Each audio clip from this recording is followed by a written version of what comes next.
लेकर क्या कहेंगे आज जिस तरह से औरंगाबाद शहर में खलबली मची हुई मौलाना आजाद कॉलेज को लेकर आपकी चेयरमैन पद पर नियुक्ति उस दिन से माहौल में शहर में बहुत से और मीडिया में भी इसकी खबरें, और आज आपने जो नोटिफिकेशन दिया है तो क्या ये कोई खलबली मची नहीं है, ये ट्रस्ट का रूटीन काम है।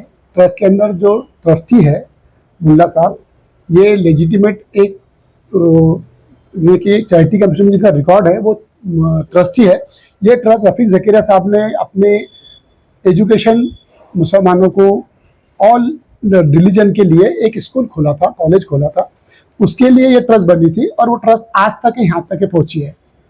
इररिस्पेक्टिव कास्ट, कलर, क्रीड, हमारे पास जो जागीरदार सर थे, जो हमारे, मैं वहीं का स्टूडेंट हूँ, कोई हुआ नहीं। इसमें सिर्फ एडिशन 4 ट्रस्टी मुल्ला साहब ने दिए है और ये जो टोटल हमारे पास 11 ट्रस्टी है उसमें से 4 मुल्ला जी ने लिया और मुझे अपॉइंटमेंट, चेयरमैन का अपॉइंटमेंट दिया है और ये लीगल बैटल है। कॉलेज वाले आपका विरोध कर रहे हो, बोल रहे हैं कि आपको हम आने नहीं देंगे। देखो ये कानून नहीं जानते हैं, आने नहीं देंगे। ये तो पब्लिक प्रॉपर्टी है, ना मेरे बाप की है, ना तुम्हारे बाप की है, ना किसी के बाप की है। ये तो लोगों के लिए है ना, ट्रस्ट लोगों के लिए है, हमारे लिए थोड़ी है। हम तो ट्रस्ट का मेन मालक होता है चैरिटी कमिश्नर। चैरिटी कमिश्नर ने जब हमको एक्सेप्ट कर लिया, हमारी ये तुम्हारे चेंज रिपोर्ट हमने वहाँ सबमिट कर दी और कायदा बोलता है जिसकी चेंज रिपोर्ट वहाँ पे पेंडिंग है, वो जो फ्रेश चेंज रिपोर्ट रहती है वो चेयरमैन रहता है। जैसे फरज साहब की चेंज रिपोर्ट दाखिल करे, वो मंजूर नहीं हुई आज तक है। सुप्रिया सुले मैडम का नाम, जितने लोग ट्रस्टी थे वो शेड्यूल 1 पे नहीं आए। ये कौन है जो उनके ये सब नाम शेड्यूल 1 पे आने नहीं दे रहा, जा रहा, ट्रस्ट को हैंकी पैंकी रख रहा है? फरज जमाल साहब, सोहेल नातानी साहब, हम सब लोग साथ में हैं। आप समझे नहीं, ये लोगों को पता ही नहीं कि चैरिटी कमिश्नर में क्या हो रहा है, सब पेंडिंग मामला था। दिशा भूल कौन कर रहा है? ये इसका तुम जैसे पत्रकार ने दिखाना चाहिए कौन दिशा भूल कर रहा है। ये हम तो सब लीगल चीज करने के लिए आए हैं और इंशाल्लाह हम सब लीगल चीज करने वाले। इदारे का कोई नुकसान नहीं हुआ। मैं आपके चैनल पे बोलता हूँ कि मेरी जात को वहां से 1 रुपया नहीं आएगा। नंबर 1, अपॉइंटमेंट में कोई पैसा नहीं होगा। अपॉइंटमेंट पूरे वीडियो कैमरे लगेंगे, एक IAS ऑफिसर रिटायर्ड हम वहाँ पे रखेंगे, वो स्क्रूटनी करेगा और कानून के हिसाब से वहाँ पे अपॉइंटमेंट होंगे।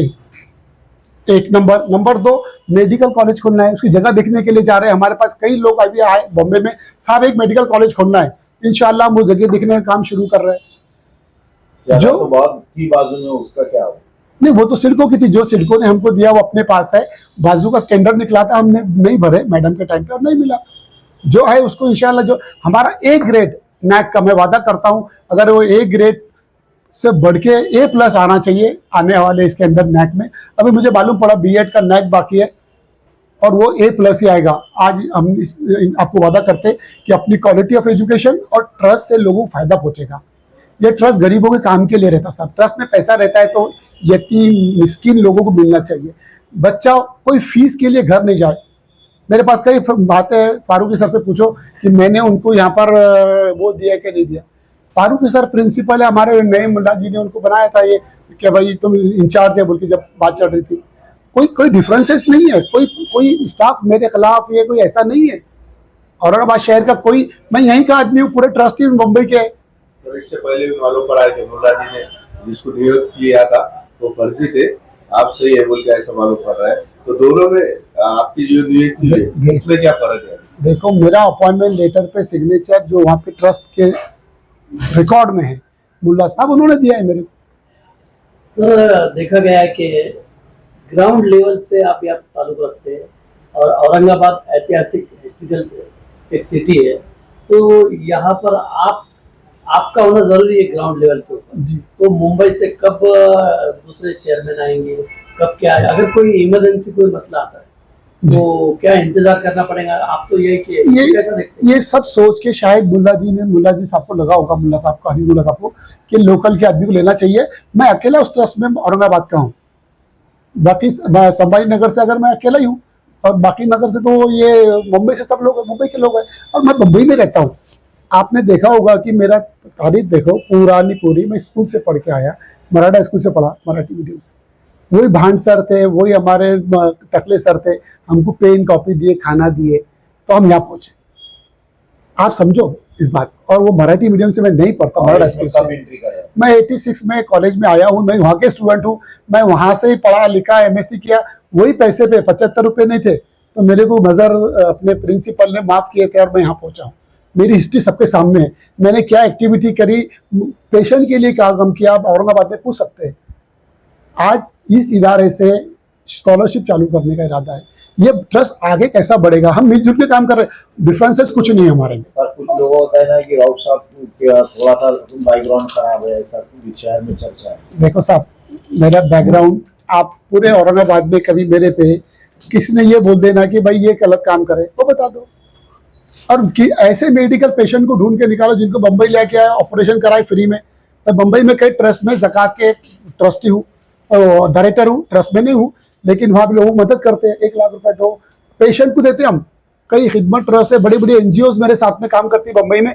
मेरा मकसद लोगों तक के खैर का काम है, मेरा मकसद लड़ाई झगड़े का नहीं है। तो भोला आजाद कॉलेज में क्या डेवलपमेंट नया करने जा रहे हो? हम देखो पहले तो क्वालिटी एजुकेशन के लिए काम करेंगे, और जो कॉलेज एमबीए कॉलेज मुझे लगता है कि वो सर्वाइव, एक भी एमबीए कॉलेज नहीं है, और हम एमबीए कॉलेज खोलना चालू कर देंगे। तो आप कॉलेज में कब आपका पद स्वीकारने वाले? मैं तो देखो, मैंने ऑलरेडी सब इनको इन्फॉर्म कर दिया है, मैं जाऊंगा, उन्होंने आना चाहिए। हमारे जो जितने भी ऑफिस बेरर है, प्रिंसिपल से, उनको इन्फॉर्म कर दिया है।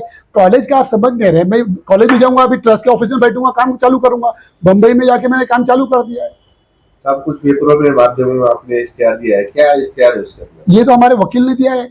या हमारे देखो टाइम्स ऑफ इंडिया में हमारे वकील ने इनका पब्लिक नोटिस दिया है, और इसमें सिर्फ लिखा है कि 4 एडिशनल हुए ट्रस्टी, और बाकी सब ट्रस्टी वगैरह सब साथ में है, और वो अप्रूव होने वाले हैं। हम लोग को ये सब जो है, संस्था में लड़ाई कब होती है, जब 2 ग्रुप रहेंगे। ग्रुप ही नहीं है, हम सब साथ में हैं। एडिशनल हुआ है ट्रस्ट का, आप समझो मेरी बात, तो इसमें लिटिगेशन वाला मामला नहीं है। सर, इनका विरोध करने का सही कारण क्या है? कोई विरोध हुआ ही नहीं। आपको लग रहा है मेरे को आज तक कोई विरोध का फोन नहीं आया? मैं गया नहीं, मैं बॉम्बे चला गया था, अभी आया हूँ, जाऊंगा, कोई विरोध नहीं है। पूरे प्रिंसिपल मेरे साथ में है, पूरे स्टाफ मेरे साथ में। कौन नहीं चाहेगा? 117 केसेस हाई कोर्ट में पेंडिंग पड़े हुए। खिलाफ उन्होंने एक नोटिफिकेशन दिया है पेपर में, उसका क्या, वो क्या? देखो, उसका पता मेरे को नहीं है, मैंने देखा है उसमें, मैं उसके इसमें जाना नहीं चाहता, वो हमारा वकील उसको देखेगा। आप समझो। स्टूडेंट को आप क्या मैसेज करेंगे? मैं स्टूडेंट से मैसेज करूंगा कि भाई, जैसा हम लोग पढ़ के बड़े हुए इस इदारे से, हमको वसाइल नहीं थे हमारे पास, तुम्हारे पास तो वसाइल है। मैं आपको एक किस्सा सुनाता हूँ। आजाद कॉलेज में जब गया था, तो एक बंदा नंगे पैर आया, मेरे पास स्लीपर थी, गेट में से घुसा, मदर साहब थे, मैंने अपनी चप्पल उतार के उसको दे दी। एक बार देखा तो एक लड़का पूरा शर्ट फटा हुआ था, अभी वो, मैंने अपना शर्ट उतारा, बनियान पे घर पे आया था। ये औरंगाबाद शहर है, वही कॉलेज है। और वो लड़का जब मेरी होटल की काम चल रहा था, वो प्लास्टर का काम कर रहा था, डर रहा था ये रऊफ वही तो नहीं है, भाग के आया, अब मेरे कांटेक्ट में आया है। मतलब ये मेरी बहुत यादें, स्टोरी जुड़ी हुई है। डॉक्टर साहब के साथ 8 साल उनके घर में रहा हूँ, और उनके साथ में सीखा हूँ। मैं डॉक्टर साहब, खिलाफत का मैं ट्रस्टी हूँ साहब। खिलाफत में आसिफ जकीरिया साहब और हमारी ट्रस्ट की मीटिंग हुई, उन्होंने बोला आपको ट्रस्ट में क्यों लेना? मैं बोला साहब ये अपना कॉलेज का काम है, मैं यहाँ से पढ़ाया हूँ। बोले साहब हमारा पेंडिंग काम है कॉलेज का लीज का। मैंने वो पूरा गवर्नमेंट ऑफिस से क्लियर कराया, दोनों हमारे टेनेंट थे, दोनों को क्लियर कराया, वहाँ बिल्डिंग बन रही माशाल्लाह। हम रहे ना रहे, इदारे रहना चाहिए, देश रहना चाहिए, देश के लिए काम करना चाहिए। हर इंडिविजुअल में हमारी मफाद परस्ती निकलती ही नहीं है बाहर। मेरा हर एक्ट देश के लिए क्या कर सकता है बताओ। जिस तरह से मौलाना कॉलेज डॉक्टर रफीक जकीरिया ने खड़ा किया था, उसमें बहुत फायदा हुआ था। अरे साहब, पूरे शहर को, आपस की रशाकशी से स्टूडेंट का नुकसान नहीं हो रहा? अभी नहीं, बिल्कुल नहीं होगा, कोई रास्ता कशी नहीं है। अभी मेरे को एक एग्जांपल देता हूँ, मदर फारूक साहब का फोन आया था मेरे को परसों, बोले सर मुबारक हो, मेरे घर वाले बाल बच्चे आपको बहुत दुआ दे रहे हैं। मैं बोला क्यों सर? बोले आपने मेरे को 10 साल पहले मेरी आंख का कुछ इश्यूज था, कमजोर थी, कुछ दवा के लिए होम्योपैथी के लिए बम्बई में अपनी कार में लेके गए। ये सेंटेंस उनके है। मेरे को इतनी खुशी हुई कि लोग छोटी बातें मेरी याद रखते हैं और उसका एहसान याद रखते हैं। कौन खिलाफ है बताओ? ये मेरे लोग हैं अपने। ये तुम क्या, तुम ये मुझे सुनने में नहीं आए? तुमने नहीं बात सुन रहे हो? ये कोई खिलाफ नहीं है, सब बच्चे मेरे, मैं देश शहर का हूँ और सब मेरे है। ये आप स्टूडेंट थे, उसके बाद चेयरमैन बने, तो कैसे देखिए आप? मैं देखो साहब, मैं स्टूडेंट था, रफीक जकीरिया साहब मेरे को ऑल इंडिया खिलाफत कमेटी बम्बई लेके गए, वहाँ लेक्चरर बनाए। बीएड कॉलेज में 6 साल पढ़ाने के बाद मैं अमेरिका गया, अमेरिका से एजुकेशनल लीडरशिप करा, how to run school, how to be leader of the education. वो कोर्स रफीक ज़कीर साहब ने अपने पैसे से कराया 99 में मेरे को। 2002 में मैंने पहले एक में मेरी ट्रस्ट बनाया, उसमें मेरे डीएड बीएड सब थे। अजमेर कॉलेज अजमेर स्कूल का मैंने चेयरमैन था मैं। आप समझिए मेरी बात, क्या एक्सपीरियंस नहीं है मेरा? एजुकेशन ही मैंने फुल फ्लैग बचपन से एजुकेशन में पढ़ा हूँ मैं।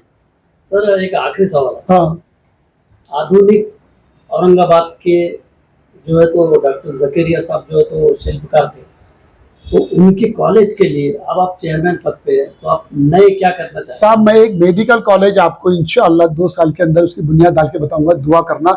Doctor Rafiq Zakaria medical and science college का ये मेरा वादा है आपसे। और आप 24 महीने बाद यहीं बैठना सर, जमीन का है, बताओ काम क्या चालू हुआ, प्रोग्रेस क्या चालू हुआ, बताना। सर कौन सी तारीख होगी आप दोनों साहब जो चेयर पे बैठेंगे चेयरमैन के?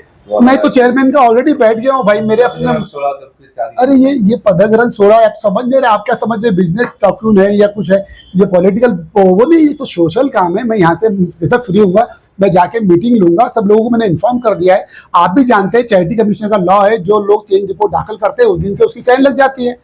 जैसे फरज जमाल साहब कर रहे थे, उनकी चेंज रिपोर्ट पेंडिंग थी, मंजूर नहीं हुई, अभी हमारी मंजूर नहीं हुई। जब तक ये नहीं होगा जब तक मैं नया चेयरमैन काम करता है, ये एक्ट है।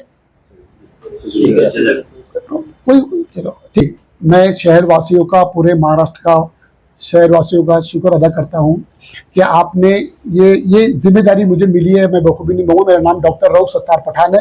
मैं MSc physics, MEd, BEd, PhD education में हूँ। एजुकेशनल लीडरशिप कोर्स मैंने जॉर्जिया से किया था। डॉक्टर रफीक ज़कीर साहब ने 99 में मुझे ये कोर्स करने के लिए खुद भेजा था। मैं उनके साथ में 8 साल रहा हूँ। उनकी जितने किताबें पब्लिश हुई है उस किताबों में मैं रहता था। खुशवंत सिंह साहब की जो किताबें उनकी जो पब्लिश होती सब साथ में रहा। उन्होंने सब चीज़ें मुझे सिखाई है। और जब मैं यहाँ पर आया हूँ तो मैं मैच्योर्ड होने के बाद, इस उम्र में पढ़ाऊँ पहुँचने के बाद ये जिम्मेदारी मुझे मिली है। इंशाल्लाह मैं इसको अच्छी तरह से निभाऊंगा।